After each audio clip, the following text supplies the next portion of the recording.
This morning we continue with the study of God's Word from Hebrews, the 12th chapter. And I've used this as an illustration. I had another one up there, but I want to use this one. Because when you look at that picture, what do you see? And how would you think, what do you think that picture is illustrating? I got it from a blog where parents were not disciplined at all. Now, how would you look at that? Kid's throwing a tantrum, isn't he? He's broke his toys, or his toy, and he's all messed up, and here comes a doting father. The high heels are kind of there. I don't know what that is, but a parent, and he's looking over, and it's okay. There's no discipline. That's the reason the blog used it. But I said, that will also be a loving father who has brought forth that toy, and here's a child dealing with reality. I'm separated from a toy. I'm not going to be able to have that. I've lost my freedom. I'm going to be punished. How do I react to chastisement? I've been chastised. It's painful. But how do I react? The Father hasn't changed. He's still a loving Father. And that's what we saw in this Hebrews, the 12th chapter. Pain and suffering is not God's hatred, but His love. We've learned that from Hebrews, the 12th chapter and verse 6. That when these things hit us as pain and suffering, we see, for whom the Lord loveth, He chasteneth, and scourgeth every son whom He receiveth. So in the context of Hebrews 12, when it's pain and suffering, I shouldn't think, well, God hates me. No, as a son, He loves me. Secondly, He's not treating me as an enemy, verse 7. He's treating me as a son. There's a difference. That's how the Hebrew writer wants us to look at the chastisement and the scourging of the Lord. These things brought into our lives that create pain and suffering in us. And realize, thirdly, the chastening is for our good. It's discipline to a goal. Verse 10 and 11, that we may be partakers of His holiness. That it is taking off the dross to get to the pure gold. It's purifying us, disciplining us, getting us to think soberly, because things aren't going the way we would like it, and we're suffering, and we realize, no, this is under the context of His love. It's how he treats sons, discipline. And thirdly, that there is a goal, there is a lesson to be learned, and the goal is to be a partaker of His holiness. Knowing His love, knowing I'm His child, and knowing that these things come upon me as discipline, that I'm ready to react in the proper way. If I think my Father hates me, and that I'm His enemy, and there's no lessons to learn, I may be throwing a tantrum. But how do we react to it? That's our study this morning. First of all, I want us to see that we need to be healed in the right direction.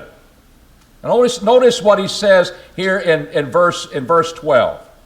When he speaks about the wherefore.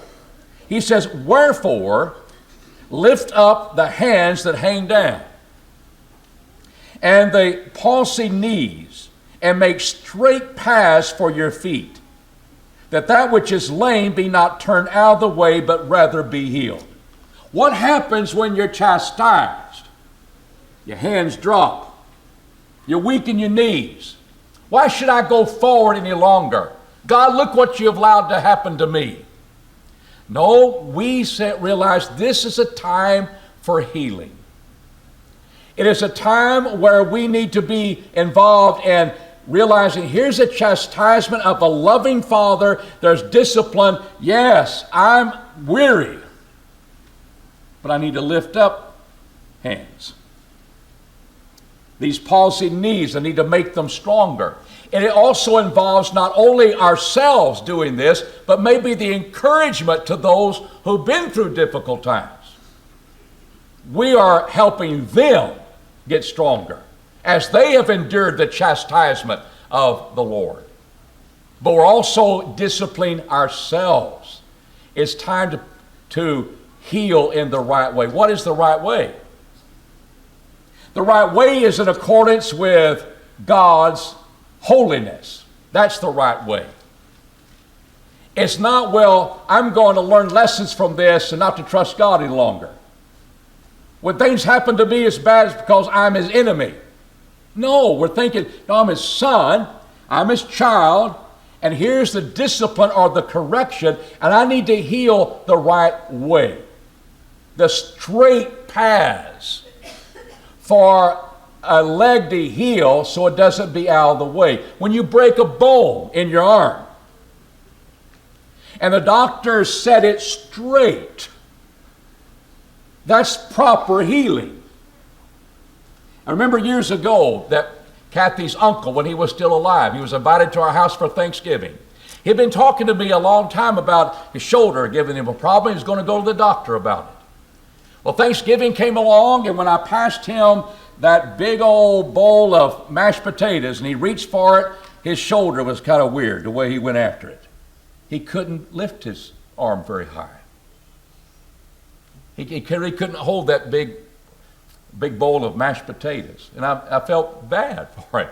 And I said, and I thought to myself, I didn't talk to him about it because, you know, he did it. I said, I wonder if he went to the doctor. That doctor didn't do a very good job. Or knowing him, he probably didn't go to the doctor. He let it heal naturally. And it healed crooked. Now, what is God telling us?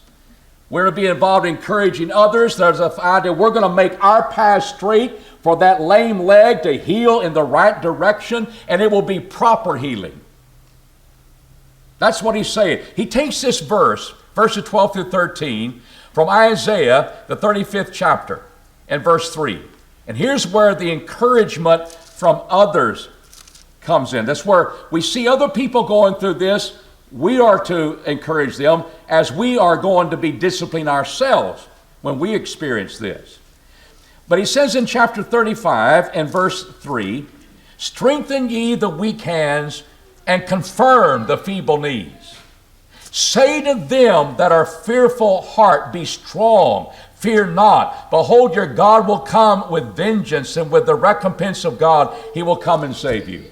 Isaiah is speaking to a people that would be in Babylonian captivity. He's encouraging them that one day God would visit them, save them from captivity, and come back to Jerusalem. He's going to heal thee. But I'm going to encourage you with those words that we're going to lift your hands up and confirm your feeble knees. Strengthen that weary, feeble heart and get in the right way. You don't ignore the lesson from the discipline. I've been chastised. What now? I need to heal and follow the straight path to make sure my broken bones that you've broken, God, in my chastisement, heal toward holiness. Secondly, we're to follow after peace with all men. In fact, in 1 Peter, the 3rd chapter, we are to not only seek peace, we're to pursue it if we want to see good days and a good life. Romans, the 12th chapter, speaks about the fact that we, as much as in we is, to be at peace with all men. Sometimes it involves somebody else that will make that peace impossible. But as far as you're concerned, you're not only seeking peace, you're taking the extra steps to pursue peace. And as far as you're concerned, we're going to have peace. But see, we're in a context where God is disciplining us under the way of holiness. What happens when being with people and being involved with people and having that daily association with people, they take you from the way of holiness. What happens when we give in to peer pressure and we go along with the crowd to do evil? They're not living the life of a Christian. Can we have peace then? See, not the way of holiness, you can't. And we see an example of this in 1 Corinthians, the 7th chapter. The Corinthians have asked questions about marriage, divorce, going to law, all of the various things we find in 1 Corinthians 7 they had trouble with. But what happens when two unbelievers are married and one becomes a Christian? One becomes a Christian. The other one's not. What does Paul tell the Christian to do? Well, they're going to abide in God's law in Matthew 19:6. What God has joined together, let not man put asunder. Marriage is not something that's only valid between two Christians. Marriage to be had in honor among all, Hebrews 13:4. His law of marriage is intact for all mankind. So two unbelievers were married. They had a right to one another. God joined them together. Let not man put asunder. But what happens when one becomes a Christian and the other one doesn't like that? We see what Paul says. Verse 13, and the woman that hath an unbelieving husband, and he's content to dwell with her, let her not leave her husband.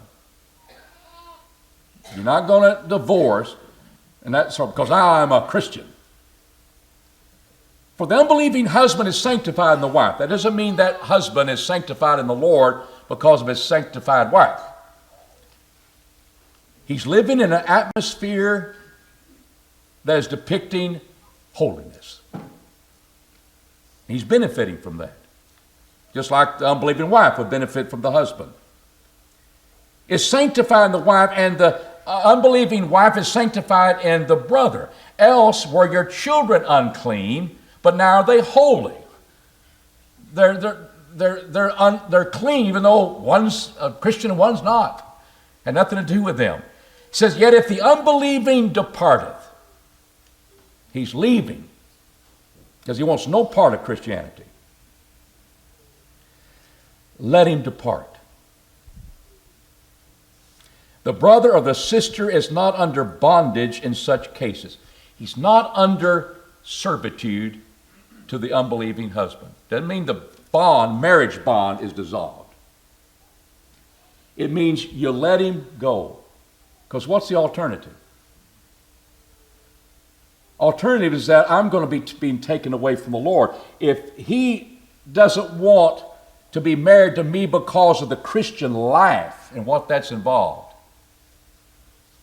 then you're departing to be with him. It's going to take you away from the way of holiness. He says, let him go. Let him go. You're not a servant of him. Look at verses 22 through 24.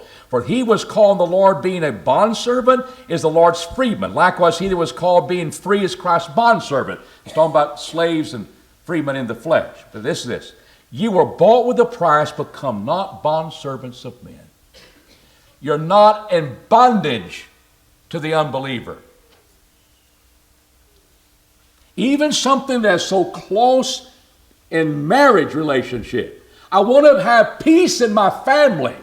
If they will not will it because of your faith, you let them go. Because you are a bondservant of the Lord. You were bought with the price. And so I will follow after peace with all men, but not apart from God's holiness. When it takes me away from God's holiness, I will not follow that route. Now, there were people encouraging the Jewish Christians to come back to Judaism. Leave the highway that's marked plain for all to see in the gospel. Leave that way and come back to the shadow, as we've seen in Hebrews. No, I've got the substance. The gospel has been revealed. It's not the law of Moses, and we'll see that, Lord willing, next week's lesson. It's the gospel, and I'm not going to depart from that. But there was the idea, well, you're going to be with us. And there was that pressure, and you're going to follow after peace with all men, but without sanctification, no way. The way of holiness, no way. Because if I am not following the way of holiness, I will not see the Lord. As Matthew 5 and verse 8 says, blessed are the pure in heart, for they shall see God. Friend, everybody's going to see God in the judgment. We're all going to be standing there before the judgment seat of Christ. What he's saying is the pure in heart shall see God in his approval sight of us. And without sanctification, no one will see God.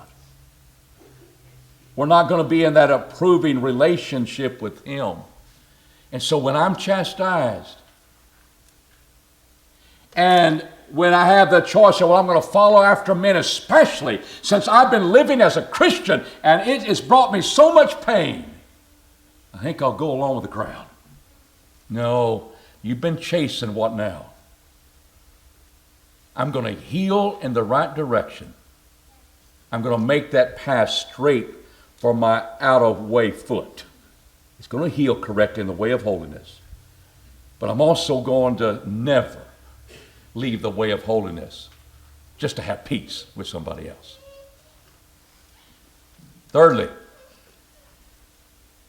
I'm not going to allow the chastisement to make me bitter. It has indeed a possibility that he talks about here. And notice what he says. If any should fall short of the grace of God. What does that mean?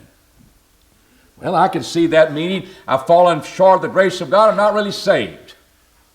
Because we're saved by grace through faith. I've fallen short of that. I'm not a Christian. And as we've seen in the last point, I don't want you to be one anymore. But what he says here, if any should fall short of the grace of God, lest any root of bitterness springing up trouble you, and thereby the many be defiled. We are to be looking carefully about that. I can see one in much pain and much suffering, especially when it's connected with living the life of a Christian, an area of persecution. I could see one becoming bitter. There's a root of bitterness growing up, and he said, look carefully lest that happens. That'd be easy to happen. God, I've served you with everything I've got. I've served you with all that I have, and you've allowed this to come into my life. It hurts. It doesn't seem to have any relief. And you just live that day in and day out. You can become bitter. And in that context, I think falling short of the grace of God could be this. Remember in Hebrews 4, in verse 16, when the writer speaks about our high priest, let us draw near with boldness under the throne of grace, that we may receive mercy and may find grace to help in time of need. Did you go to God in prayer, seeking his grace? Or did these events happen to you and you just turn away from God? That's a big possibility. You fell short of receiving that grace in time of need. Because either you didn't start praying or you gave up praying. But you turned your back upon God. And you fell short of his comforting, merciful grace. And what happens that in living with you as a brother or sister in Christ, with such root of bitterness, it can grow and you can defile so many people around you. That happens a lot in Christianity. Happens among preachers. They're not treated right. They have problems. They do this. They become very bitter. And the people around them are affected by that. That's what the Hebrew writer says. You've been chastised, now what?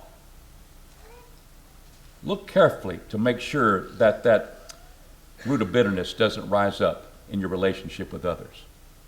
Remember, learn lesson. I'm being chastised as a son. I'm not his enemy. He's a loving father. There's some lessons to learn by this under his loving and merciful hand. And I will keep going to the throne of grace to help me have grace to get through the discipline part. Do you become bitter when you've had a long history of illness and misfortune? It's a possibility. You got to work that doesn't happen. And then finally, he said, don't depart from this way of holiness. And Esau is the one that is the example for this. And we read in verses 16 and 17, lest there be any fornicator. I don't ever read where Esau was a fornicator. But I want to bring these points together. A fornicator or profane person as Esau. I know at least he considered a profane person. Who for one mess of meat, we know it was lentils, it was red beans, but here was a source of food, sold his own birthright. For you know that even when he afterward desired to inherit the blessing, he was rejected, for he found no place for a change of mind in his father, though he sought it diligently with tears.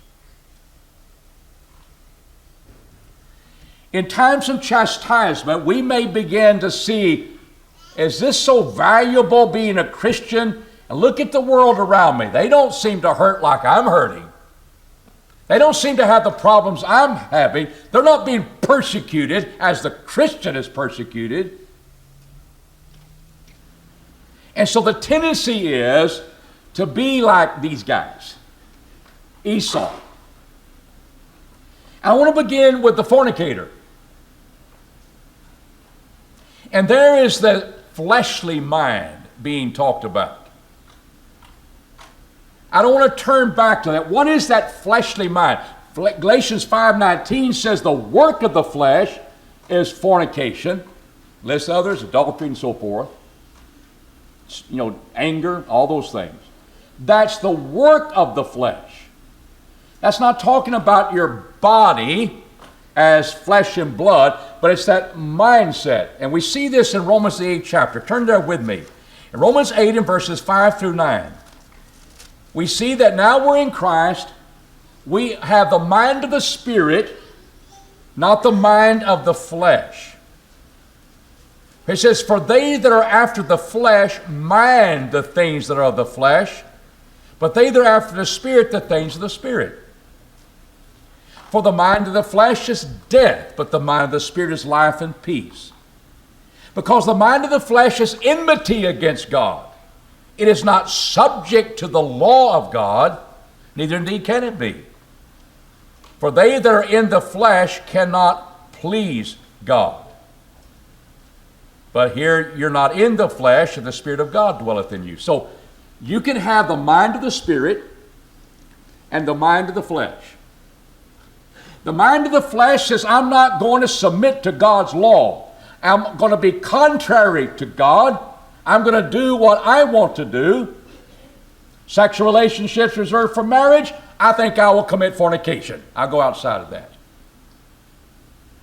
I'll do what I want to do.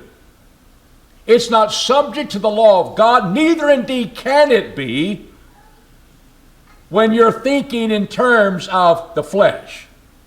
There's no way it works. I've got to be submitting to the Spirit through His Word. That's what I fill my mind with.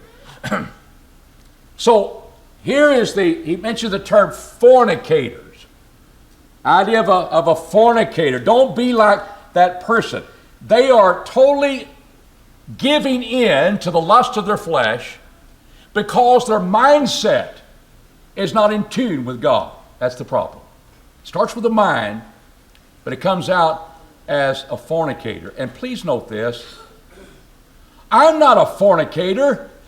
I may have committed that sin. That's what you are. Because that's what's in your heart. You lived it out. Oh, I know you're other things too. Good citizen, good banker, good lawyer, whatever. But you're a fornicator. Don't be that person. And I'm telling you how we avoid being that person is that we have our mind connected with the Spirit and we quit minding the things of the flesh. And so now he goes from that fleshly mind to how does one become a profane person? Notice he didn't say profane mind. I'm put that in there. He just said, don't be a profane person like Esau. Esau, how come you that way? I know you were hairy, you're a good hunter, and you were loved by your dad. How'd you become a profane person? Just like one becomes a fornicator, a fleshly mind. But what is this profane mind? It gets to the point where you make a decision and there is no reverence for the sacred. You have no sense of value placed upon the sacred whatsoever. You're a profane person. And he gives the illustration for this. That when Esau came from the field in Genesis 25, he was very hungry. And Jacob says, I'll give you this pottage of beans, red beans, if you will give me your birthright. Birthright was very important to the firstborn. When the father died, they would take over the authority of the father, and they would be over the other brothers. They would be given a double portion in some cases. Firstborn would, of the others. And we'll find that even in the times of the kings, the firstborn would become the successor. So there was that great honor bestowed upon the person as the birthright. Well, let's notice how he thought about this thing. He said, what good is my birthright if I'm dead? So the immediate problem, I'm hungry, I'm about to starve to death. Birthright, you don't have good value to me right now. I'll take the food and I'll give away the birthright. He had no reverence for the sacred. Had no reverence of what's more valuable. And for a mess of meat, so does birthright. And that's what makes him a profane person. Just one decision in my life. I think it's based upon some good. What good is a birthright if I die tonight? Good point. From one who places no value upon that which is sacred during these times. And my question to you and me, for what are you willing to trade heaven? You may not get much from your family because you're the firstborn. But God has promised us an inheritance in heaven. That there's never going to be any blemish there. The luster of its glory will never fade away. It's reserved for you. It's reserved by the power of God through faith. It's there in the future. What are you doing on earth that says this is more valuable than that? I'll sell heaven for a night of fornication, for a night of adultery, for whatever the works of the flesh bring about? That's what the profane mind leads to. He says, yes.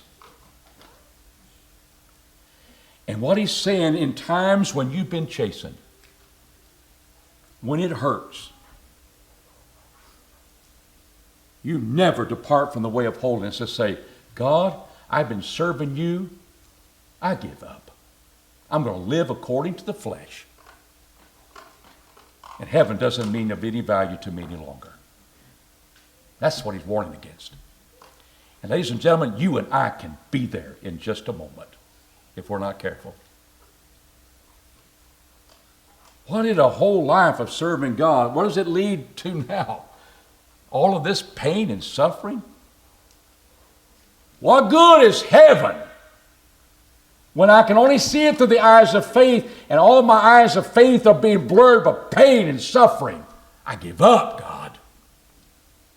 I'm going to go back to thinking in the fleshly mind and doing what the fleshly mind does, fornication. Immediate satisfaction. I don't care about where you said it could be placed. And I'll give up heaven to live it up now. Goodbye, God. He said, don't you be that guy. Don't ever depart from the way of holiness. As Esau's profane mind made him a profane person. And I'm just impressed. You're a fornicator or you're a profane person. And I think a lot of people would resist that. I just made a choice. Yeah. Your character and your life is made up of choices. On these occasions, he illustrated that. So this morning, chastisement hurts. But the little boy is still holding to the hand of his daddy who chastised him. He realized he's a loving father. How should I look up to God when those events that hurt me take place? God, I'm going to heal in the right direction. My paths are going to get straighter with thee. I want my bones to be lining up so I can be healthy again with you. In my endeavor to have peace with all men, I'll never let them lead me away from your pathway of holiness.